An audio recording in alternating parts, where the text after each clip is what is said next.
জয়ন্তী মঙ্গলা কালী ভদ্রকালী কপালিনী দুর্গা শিবা ক্ষমা ধাত্রী স্বাহা স্বাধা নমস্তুতে। নমস্কার বন্ধুরা, বেঙ্গলি ব্লগার নুপুরের চ্যানেলে আপনাদের সবাইকে স্বাগত। কালকে বকুল অমাবস্যা, সবাই ভালো করে মাতৃ আরাধনা করুন, মন্দিরে গিয়ে পুজো দিন, যতটুকু সামর্থ্য আপনাদের নিয়ে গিয়ে পুজোটা দিন, ভালো করে ভক্তি ভাবনা নিয়ে মন্দিরে গিয়ে পুজোটা দিন।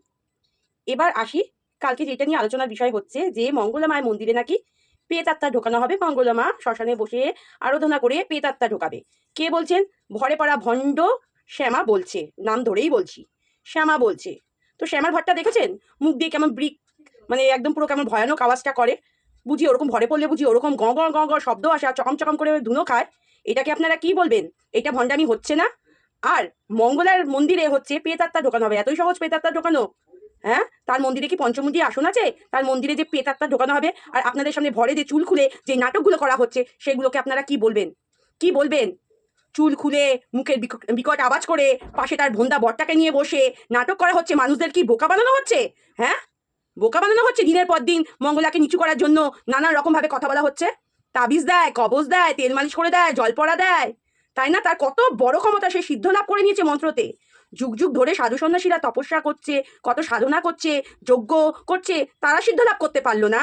এই খেপি বলদিটা শিক্ষা লাভ করে নিল, সিদ্ধ লাভ করে নিল। এত সহজ, এত সহজ? হ্যাঁ, সবকিছু খেলা, ঠাকুর নিয়ে খেলা চলছে, যে পরম ব্রহ্ম তাকে নিয়ে খেলা চলছে। মানুষকে বলা হচ্ছে এইটা আনবি সেইটা আনবি। আমি পয়সা নিই না, তোমাদের পুজো হলে যা মনে চায় তাই দিও। তাই তাই তাহলে ভগবান কি সেই পয়সাটা তুলে নিয়ে চলে যায়? সেই পয়সাটা তো নিজেরই কাজে লাগে, তাই না শ্যামা? হ্যাঁ, এত মনের মধ্যে হিংসা যে মঙ্গলার ওখানে এত ভক্তরা যাচ্ছে, তারা উপকার পাচ্ছে দেখেই যাচ্ছে। শর্টের মধ্যে নিজেই শ্যামা তার ফোন নাম্বার দিয়ে রাখে, ভালোই বিজনেস। মা কালী তো এসে তার বলছে না যে তোমরা টাকা দিও না, পয়সা দিও না, তো যেমন পাচ্ছে একদম পুরো লুটে পুটে নিচ্ছে। হ্যাঁ, মা মানে কি জ্ঞানের কথা! পুরো ওর মধ্যে পুরো নেগেটিভ এনার্জি ভর্তি, শ্যামার মধ্যে পুরো নেগেটিভ এনার্জি ভর্তি। এক মঙ্গলাকে নিন্দা করে করে করে করে নিজে উঁচুতে ওঠার চেষ্টা করছে। কখনোই উঁচুতে হওয়া যায় না অন্যকে নিন্দা করতে করতে। ওটা ভর, মনে হয় পেট নিয়ে ওর মধ্যে। কালকে যারা যারা যাবে, জানি না কারা কারা শ্যামার ওখানে যাবে, যারা যাবে নেগেটিভ এনার্জি নিয়ে ঘরে ঢুকবে, ভালো কেউ কিছু নিয়ে ঘরে ঢুকবে না। তোমরা মিলিয়ে নিও আমার কথা, তোমরা মিলিয়ে নিও। ওই কালকে লাইভে বলছিলিস যে আমার মা ভরে পড়ে, কবে বলেছে রে আমার মা ভরে পড়ে? হ্যাঁ, মনসা পুজো, মনসা পুজো আমার শ্বশুর বাড়ি হয়। আমার মার এখানে দেখ, ভালো করে দেখ কার পুজো হয়।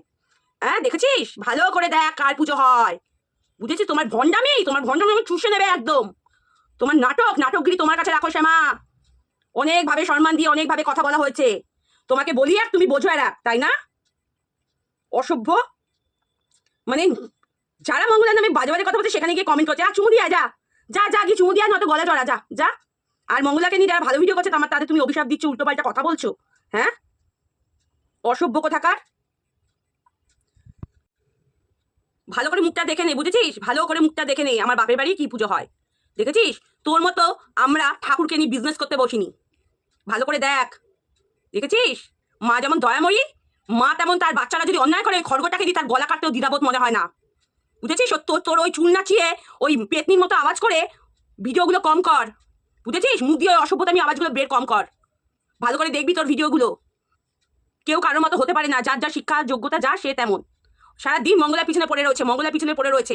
কেন রে? তুই তো সাধনা তুই তোর মতো করতে পারছিস না? তুই একটা সাধিকার পেছনে পড়ে রয়েছিস, তোকে শেখাতে হবে না পুজো অর্চনা। তুই তো নিজেরটা কর, ঠিকঠাক কর। তোর কপালে বহু দুঃখ আছে, এরপর তোর কপালে আরো দুঃখ ঘটবে, তুই দেখে নিস, তুই মিলিয়ে নিস। বুঝেছিস শ্যামা? চল, তোর জন্য এইটুখানি ছিল। এবার বন্ধুরা, কালকে হচ্ছে অমাবস্যা, তোমরা ভালোভাবে সুন্দরভাবে সুস্থভাবে পুজো দিও, মায়ের কাছে প্রার্থনা করো, জবা ফুল দিও, তোমাদের যতটুকু সামর্থ্য। মা তো চায় না আর পৃথিবীতে যা কিছু আছে সব মার দেওয়া। ফুলটাও যে আমরা মায়ের চরণে দিই সেটা কিন্তু মায়েরই দেওয়া, আমরা যে ফল দিই সেটাও মায়ের দেওয়া। তাহলে মায়ের জিনিস আমরা মাকেই দিচ্ছি, এদিকে বলছি আমরা আনছি, আমরা করছি, তাই না? যদি ভিডিওটা ভালো লাগে অবশ্যই তোমাদের মতামতগুলো জানাবে কমেন্টের মাধ্যমে। সবাই ভালো থাকো, সুস্থ থাকো, এই কামনাই করি। সবাই ভালো থাকো, টাটা। কালকে আবার যখন পুজো হবে আবার তোমাদের ভিডিও করে দেখাবো। সবাই ভালো থেকো, সুস্থ থেকো, নমস্কার।